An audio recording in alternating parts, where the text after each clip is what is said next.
Excited to talk to our friend Mark Zuckerman from Masson Sports. Zuck, I imagine it was a fun weekend. Sweep at Camden Yards, one of the best parks. Great weather. I mean, I think it was good weather. How much did the Nats need the 3-game sweep over the Orioles? Yeah, well, JP, it was a fun weekend for anybody who was affiliated with the Nationals. Sure, most of the people at Camden Yards were not enjoying that this weekend because of what was going on with the home team. But, they needed it. It was like this perfect alignment of the stars that a struggling team faced an even more struggling team that hit rock bottom and took advantage of it. And while, nobody feels good about what's happening with the Orioles, if you're the Nationals, you have to be able to do what they did. You take care of business against a team that's down that hard at that point, and they did it emphatically. When you're up 7-0, 2 innings in back-to-back days, you're doing something right. They needed that, and now the question is, can they keep it going? Because the competition is going to get a whole lot stiffer here this week with the Braves and the Giants coming to town. Obviously, I want to keep talking about the Nats, but are you surprised just at how poorly it's going for the Orioles? Yeah, I think everyone is. I don't think anybody could have foreseen it being this bad. Maybe you thought, okay, they could take a step back, and maybe they didn't make the moves this winter that a lot of people hoped they would to bolster that roster. But, I mean, they've got, I think, the 4th worst record in the league in the majors right now. That's pretty shocking. I don't think anybody saw it falling apart to that extent. But it's a bad situation, and it's funny. They were in D.C. late last month, and in talking to their people who cover the team, there was already concern then, and some of them saying, I don't know if they're going to get out of this thing. And I was like, come on, it's too early. They're going to be fine.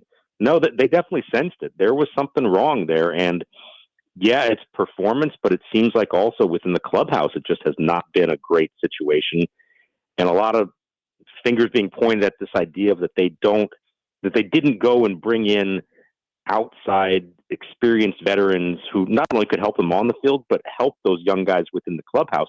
A lot of these kids are struggling for the first time, and they don't have anybody to turn to kind of help them get through it. To make the comparison to the Nats, who is their Jason Worth right now? Yeah. That kind of is that proven winner who's helping the rest of them get through all this, and it seems like they don't have that.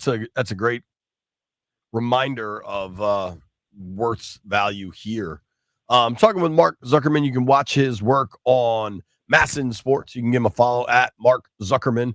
MassonSports.com is where all of his written stuff is, and then you can check out the Nats Chat podcast. So like you said, the Nats go up to Baltimore, get the series sweep, then it's going to get hard again. The Braves just took 2 out of 3 from them. They've got the Braves coming to town tomorrow night for a 3-game set. Then it's the Giants for the weekend. I imagine those Giants games will be big. This seems like it'll be a big crowd week at Nats Park with, the Braves fans, obviously, and then Giants fans, too. Are they expecting full, maybe even sellouts for these? Yeah, I haven't heard numbers or anything, but I would imagine a weekend series against the Giants, Memorial Day weekend, and I think good weather from last I checked, that should do well for them. And, there's been this thing this year where they've actually, I feel like, done better against some of the better competition. It's almost like they're rising to the occasion as opposed to playing the lesser teams. So maybe playing in front of 30, 35,000, a lot this week could be good for them and kind of give a boost to the young guys. But it's an important week. And I'm not saying they got to go out and, win 4 out of 6 or anything like that, as great as that would be.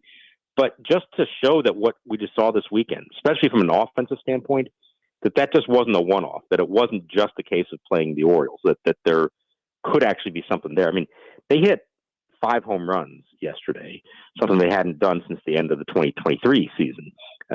They scored early. They scored often. This has been a real point of emphasis from Davey Martinez. Get to the opposing starter, play from out in front, because it makes such a difference for your own pitcher.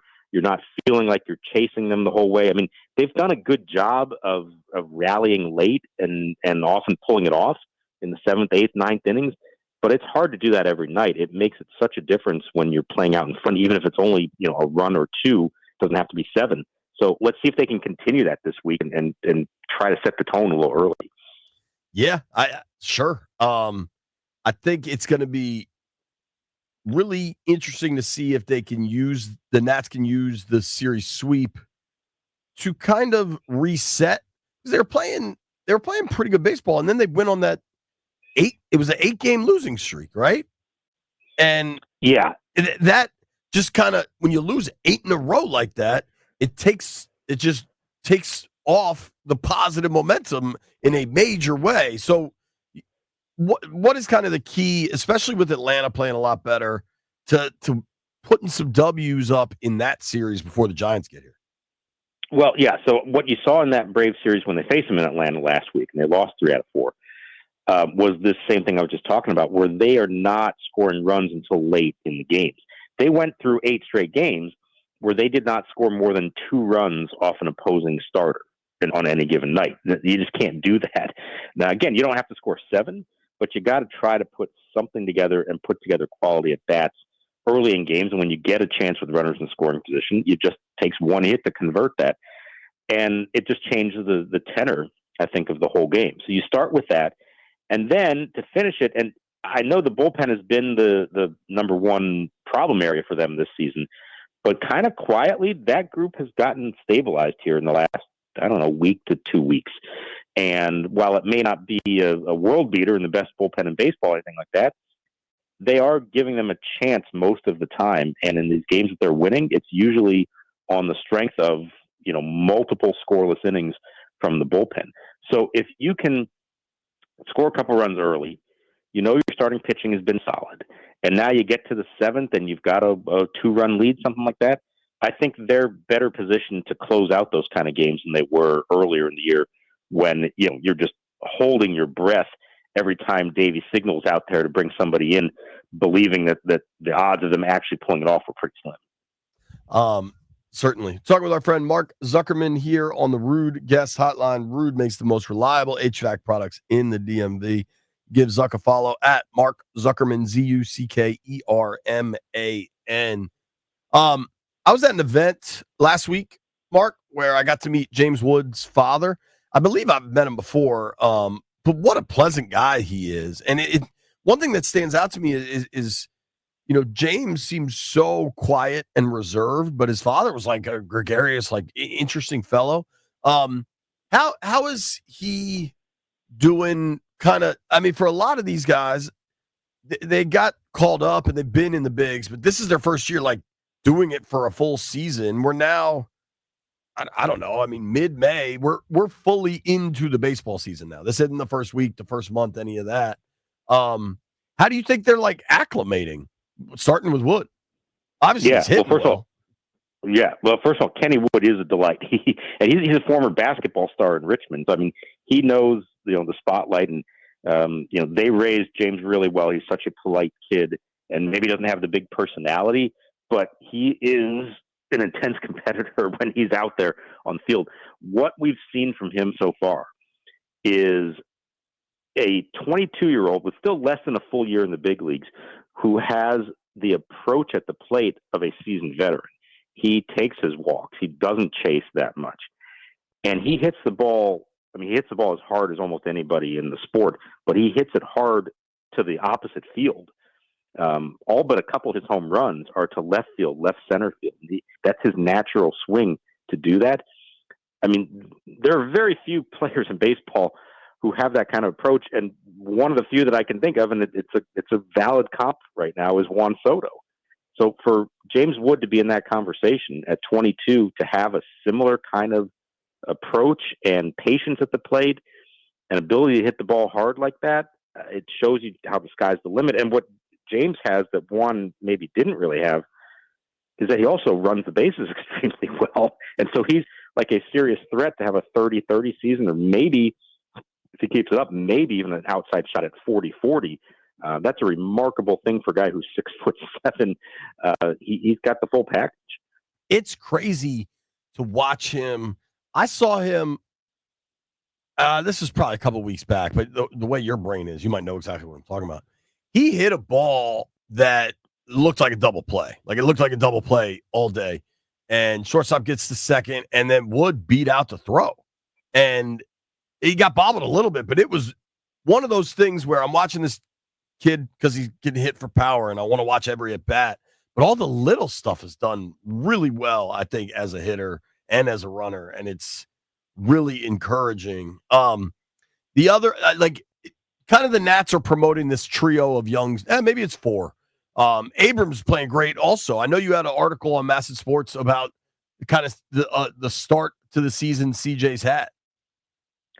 Yeah, so I mean, look, we know last year he had a great first half. He's an all-star. It looks like this is his big breakthrough. And then he struggled bad in the second half of the season. I'm just talking about on the field at this point. Right. And then you get to the end of September, and he ends up being demoted for the final week of the season, not for his on-field performance, but for his off-the-field stuff and getting caught out of the casino in Chicago early in the morning.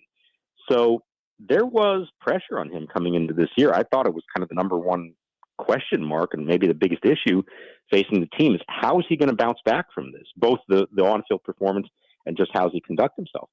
And from day one of spring training, he has done everything that you could want him to do.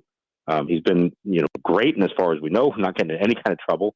But beyond that, he is playing at that all-star level again in all parts of his game. That's really important. He is supposed to be one of the faces of this rebuild. And you can see that he is, again, hitting for power, running the bases well, playing a good shortstop. In that game yesterday, he hits 2 homers. He hits the very first pitch of the game for a home run off Zach Eflin, just like silencing the crowd immediately. So you set the tone with that. He hits another one his next time up. It's the second inning. But I think he was most excited, to be honest, about the final play of the game, a tremendous double play that he started and Luis Garcia turned to end the game. He was as fired up about that as anything. And I think there's a little metaphor in there that I wrote about today that the start of the game, yeah, that's great. Just like the start of the season is great. But his number one goal this year is not how he starts it, how he finishes it, because he knows last year did not end well. So to end the game spectacularly, I think he's thinking in those same terms about how he wants this whole season to play out. He wants people to remember how he ends it, not just how he starts it. If you want to read Mark's article, I just retweeted that. CJ Abrams started yesterday's game with a bang, but the spectacular play he made to end the game speaks to the larger story about 2025. I think it's really well done, really well written. You can check it out at Massive Sports, or you can follow Mark at Mark Zuckerman, joining us via the Rude Guest Hotline. So I've heard the highlight now like 4 times because our guys have been playing it in the updates. Cruz obviously had the big bop yesterday. Where are we at with Dylan? Because I think for this team to really matter going forward, I think a number of things have to change and they got to spend more money. But I think you need Cruz to be in this Abrams-Wood discussion about potential all-star players. Yeah, he's supposed to be part of this in a big way, of course. When you have the number 2 pick in the draft and you use it on him, and he probably would have been the number 1 pick if not for his LSU teammate Paul Skeens, there's a certain standard that you're expecting from him. Now, he hasn't met it yet, at least offensively. And he's still got to find some plate discipline, recognition of pitches. I mean, he chases a lot of slop off the plate. And that's something he's going to have to figure out because teams know it, and they're giving him a lot of that stuff. They don't give him a lot of fastballs to hit.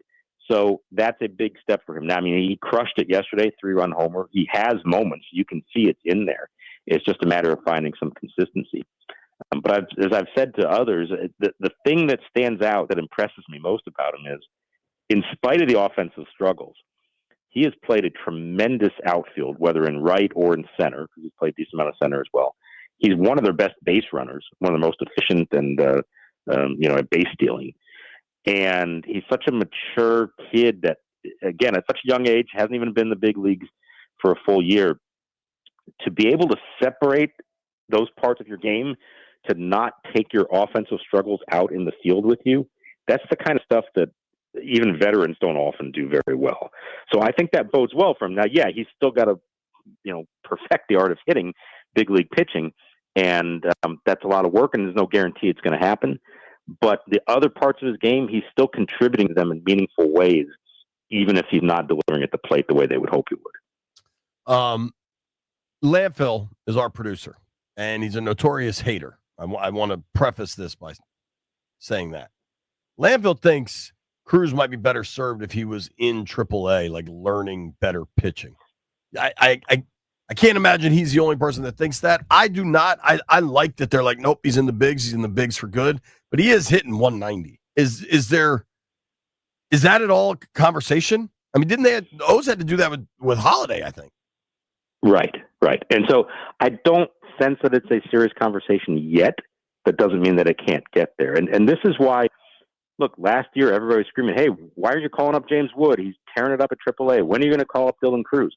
And they waited with Wood in particular until July. And whether that had anything to do with it or not, I mean, he has looked ready for the big leagues ever since he got here, and maybe that little extra time paid off. Did they rush Cruz? He didn't have dominant numbers at AAA, but again, they knew he came from a big time college program, very mature. And they felt like, hey, we want to show everyone we're ready. We're ready to take that next step.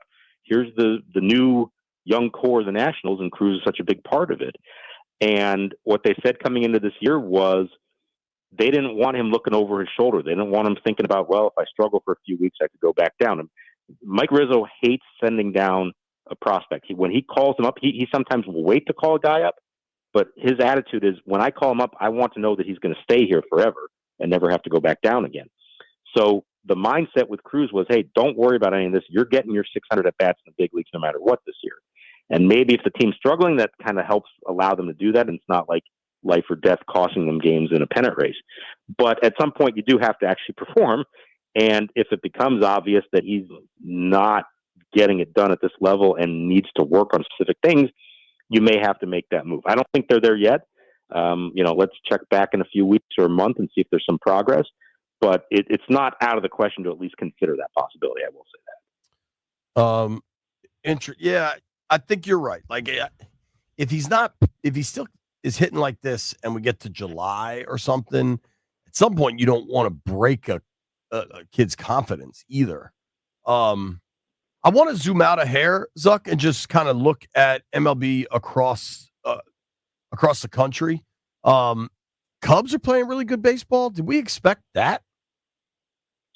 They had some expectations. They kind of went through the rebuild similar to the Nats and have a better young core now. And they did go and do some things this offseason that the Nats did not do. And so there was some optimism. I don't know if it was quite this much, but I think good on them for recognizing that the NL Central was kind of wide open, that the Cardinals were taking a step back and kind of trying to rebuild themselves. So that was, I think, a calculated move on their part, and so far it's paid off. And I think it's good for baseball when the Cubs are good, for one thing. But you look at the National League as a whole, there's like 7 or 8 teams that look really good right now. 4 out of the 5 in the West. It's not just the Dodgers. The Giants, the Padres, the Diamondbacks. Yeah. I mean, that is a real competitive division. And then, in the East, with what the Mets did, they've lived up to what they're supposed to be. The Phillies are right there with them. And the Braves, after a really rough start, seem to have gotten it back together now. That's 3 in the East, 4 in the West, at least 1 in the Central. That's like 8 teams. There's only going to be room for 6 in the end to make the playoffs. That wild card race could be pretty fascinating when it comes down to it, because it may not be that year where, hey, if you hang around 500, you're in the race. You might need to be approaching 90, even topping 90 wins to get in this year. Dude, right now there's 10 teams 500 or better in the NL, which is crazy. Now some of that, I honestly think, is because the Rockies are so god awful that everybody's beating their ass. The Rockies are 8-38. Is that the worst team you've ever seen? It's embarrassing. Yeah, I mean, I saw the White Sox last year when they set the record with over 120 losses, and we saw the Rockies last month, and they did take 1 out of 3 from the Nats, but that looks like a hopeless situation. And it's one thing to lose a whole lot of games, and at least you have a plan in place. Say, okay, we're going young.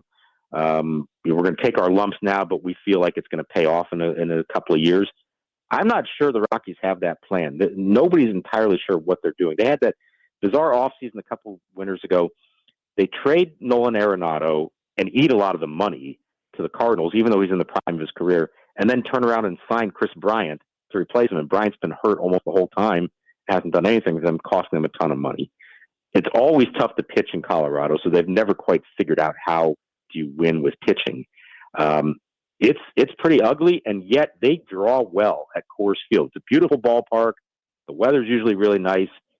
And I just wonder if ownership looks at it and says, well, who cares if we're not winning, if we're making money because we get 30,000 a game. That's a tough spot to be in, but that is really ugly there. And Bud Black, who's a good, well-respected manager and was survived there for quite a while, it wasn't his fault. He's probably relieved, to be honest, that he was fired early on in the year because he doesn't deserve to have to go through what they're going through this year. Yeah, I mean that is a remarkably bad record through 45 games or whatever. Mark, thank you very much for the time, dude. I appreciate it. All right, take care, JP. We'll be watching tomorrow night. That's Mark Zuckerman. Check him out at massinsports.com. Check out the Nats Chat podcast or give him a follow at Mark Zuckerman, Zuckerman. Great reporter. Been on the Nats beat, I believe, from day one. Levon Hernandez throwing out the first pitch at RFK and is also just a great dude.